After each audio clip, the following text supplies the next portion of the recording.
telah meminta kepadaku, wahai saudara seagama, agar aku menyebarkan Ghayatul Ulum wa Asrariha, yaitu ilmu-ilmu yang sampai ke ujungnya, ya, seujung-ujungnya ilmu dan rahasianya, dan kesesatan berbagai mazhab dan tipu dayanya.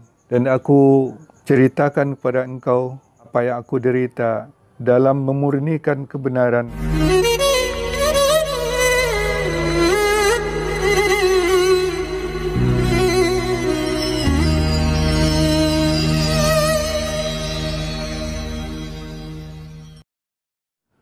Assalamualaikum warahmatullahi wabarakatuh. Hamdan wa syukran lillah, salatan wa salaman ala rasulillah, Sayyidina Muhammadin ibni Abdillah wa ala alihi wa ashabihi wa mawala. Kaum muslimin, para viewer yang saya rahmati, mudah-mudahan Allah selalu melimpahkan rahmat, berkah dalam kehidupan kita.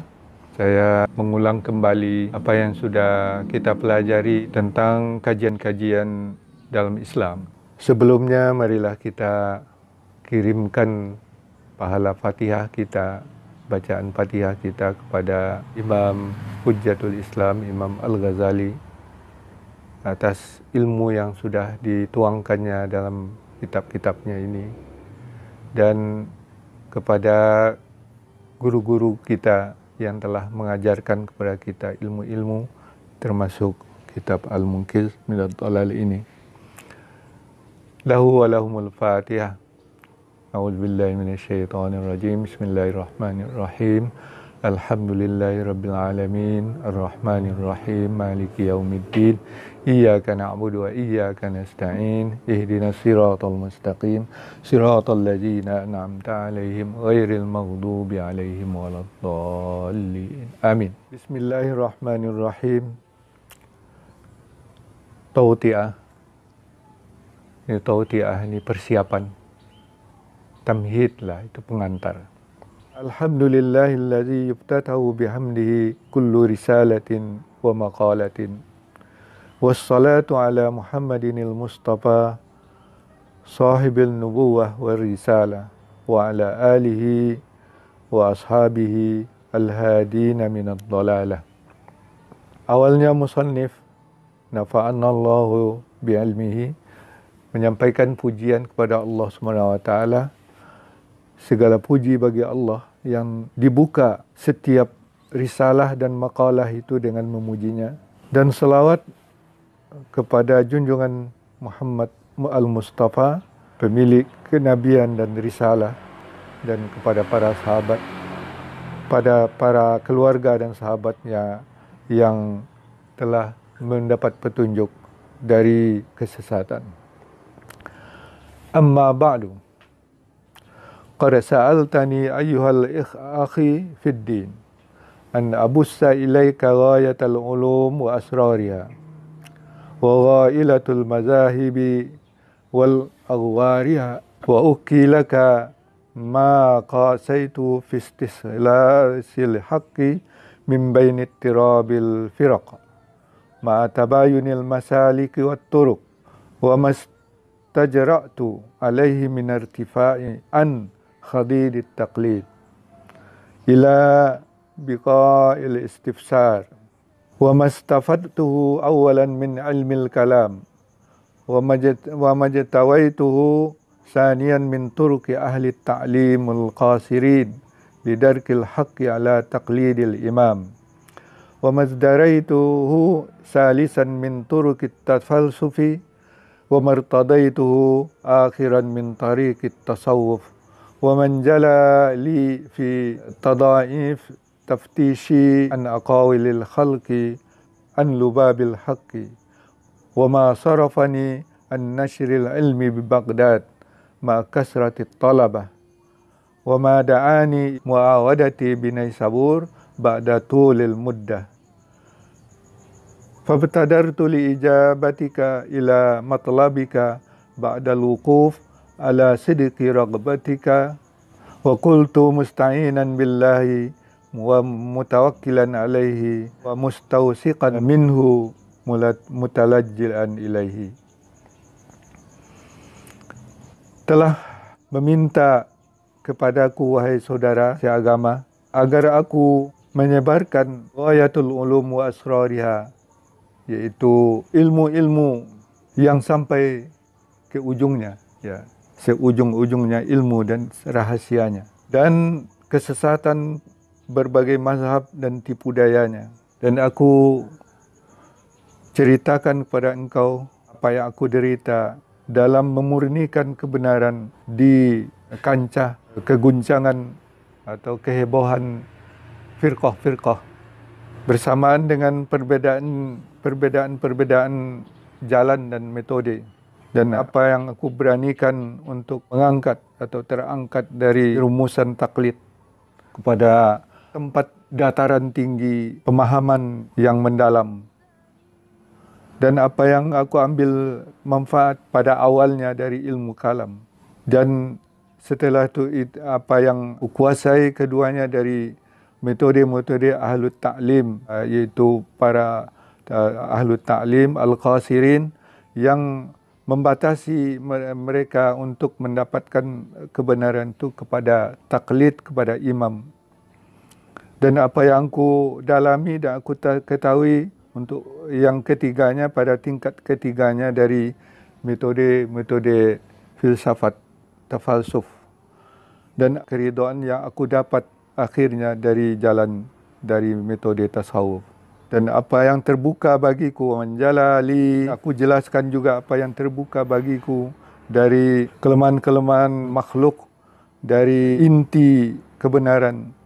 Wa ma sarrafani an nashril ilmi bi Baghdad, dan apa yang menyebabkan aku meninggalkan menyebarkan ilmu di Baghdad bersamaan dengan banyaknya mahasiswa atau penuntut ilmu, dan apa yang membawa aku atau menyebabkan aku kembali di Naisabur setelah masa yang panjang.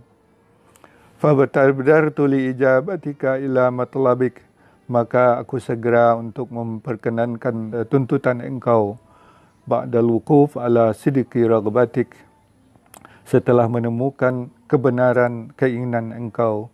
Dan aku berkata musta'inan billah, sambil berminta tolong kepada Allah dan berserah diri kepadanya, meminta kepercayaan darinya dan bersandar kepadanya. Nah, ini pengantar Al-Imam rahimahullah untuk membuka pelajaran tentang Al-Munqidh minad Dhalal ini. Beliau menceritakan ada permintaan dari saudara seagama untuk menyebarkan ilmu. Ghayatul ulum wa asraruha itu adalah ilmu yang sampai ke puncaknya. Puncak ilmu dan rahasianya. Yang diminta ini adalah puncak ilmu dan rahsia-rahsia yang terkandung di dalamnya. Juga karena maraknya atau gemparnya perselisihan, ya, kehebohan di antara mazhab-mazhab yang ada ketika itu. Kita tahu bahwa di masa itu kaum Mu'tazilah itu berkuasa. Jadi tantangan sendiri yang itu menimbulkan ilmu kalam. Ya, ilmu kalam itu ilmu debat dengan kalam, dengan perkataan untuk memberikan hujah-hujah kepada lawan-lawannya. Ya. Jadi ilmu kalam ini pada mulanya memang tumbuh dia disebabkan hujah-hujah atau kalam-kalam yang dilontarkan oleh kaum Mu'tazilah, para imam Mu'tazilah, untuk mengukuhkan atau untuk menegakkan pendirian mereka dalam akidah. Tetapi ya hampir saja kalau tidak ada Imam Al-Ghazali mungkin yang melawannya, ya mungkin kita ini sudah menjadi Mu'tazilah semuanya. Ya, itu penerus dari Abul Hasan Al-Asy'ari, yaitu Imam Ahlus Sunnah wal Jamaah yang sudah memulai melawan hujah-hujah kaum Mu'tazilah itu. Maka ada ilmu kalam yang menghujat dan ada ilmu kalam yang menjawab.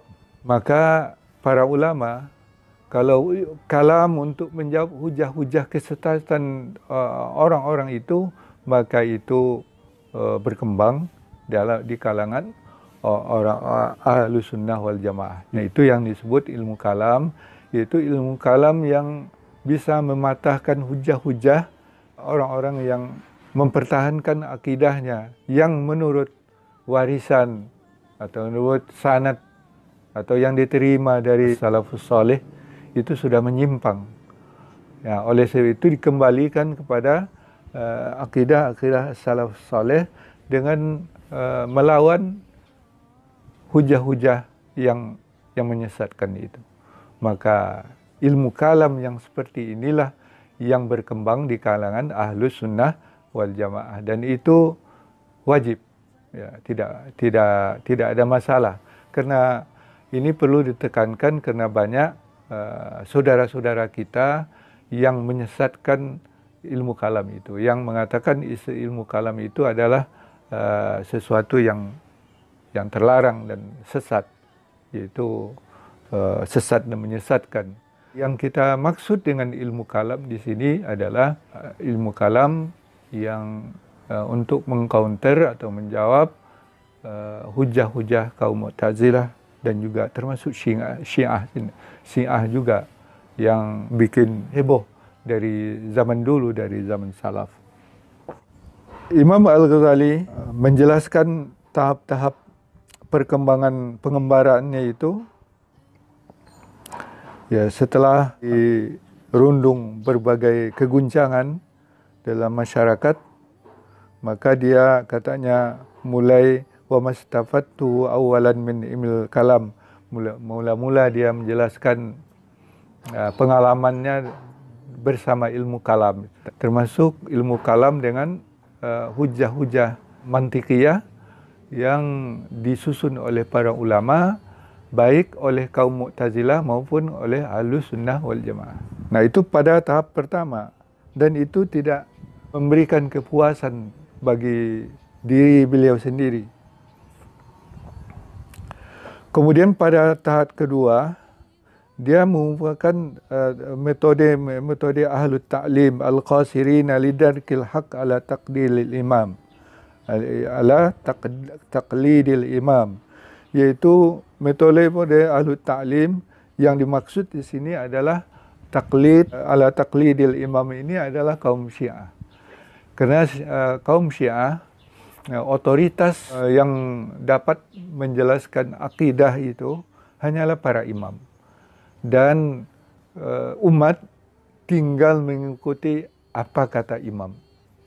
Nah, itulah imam-imam dalam Syiah. Ada imam yang 7, imam 12 atau Ismailiyah, ada Zaidiyah dan seterusnya, dan firqah-firqah juga dalam kaum Syiah. Nah, Imam Al-Ghazali itu mendalami ini dan menyampaikan kepada kita hal ihwal yang berkaitan dengan pandangan atau yang ada yang berkembang dalam firqah Syiah ini, yang mengandalkan imam mereka atau taklid sepenuhnya kepada imam mereka dalam masalah-masalah yang berkait dengan akidah dan agama ini pada umumnya. Jadi lidah para imam lah pedoman mereka. Nah, ini juga nanti dijelaskan oleh Imam Al-Ghazali di mana kesesatannya, ya, apa yang bisa diambil pelajaran dari situ, ya. Dan tapi yang jelas itu tidak memberikan apa-apa kepada perjalanan spiritual khususnya Syekhul Islam atau Hujjatul Islam Imam Al-Ghazali rahimahullah. Kemudian pada tahap yang ketiga, maka beliau mulai menerusuli jalan-jalan dan metode tafalsuf. Tafalsuf ini yaitu yang orang berkecimpung dalam filsafat, dunia filsafat. Bagaimana filsafat itu dikembangkan, bagaimana pendalilannya atau kalam-kalam orang ahli filsafat di mana letak kekuatan dan kelemahannya, itu di mana letak kesesatannya. Itu dibahas oleh Imam Ghazali pada tingkat yang ketiga ini. Terakhir, tingkat yang keempat, itulah dia setelah menemukan sebuah jalan, bukan ilmu kalam, bukan modelnya kaum Syiah yang taklid kepada imam, bukan juga filsafat, tetapi akhirnya dia berlabuh di dunia tasawuf. Inilah gambaran perjalanan spiritual Hujjatul Islam Al-Ghazali, yang mudah-mudahan dengan membacanya ini kita mendapat pengalaman bagi kita semua, terutama bagi peminat studi tentang Al-Ghazali. Tentu saja saya yang juga belajar dari guru saya mungkin tidak akan sempurna yang akan saya sampaikan, dan juga banyak kurangnya. Tentu akan dilengkapi oleh para guru-guru kita, ustaz-ustaz kita yang lebih alim daripada saya, dan tentu saja kita berharap kita selalu dilimpahkan oleh Allah SWT kekuatan dan juga petunjuk ke jalan yang benar, sebagaimana yang kita doakan setiap hari. Kita cukupkan sampai di sini, insya-Allah.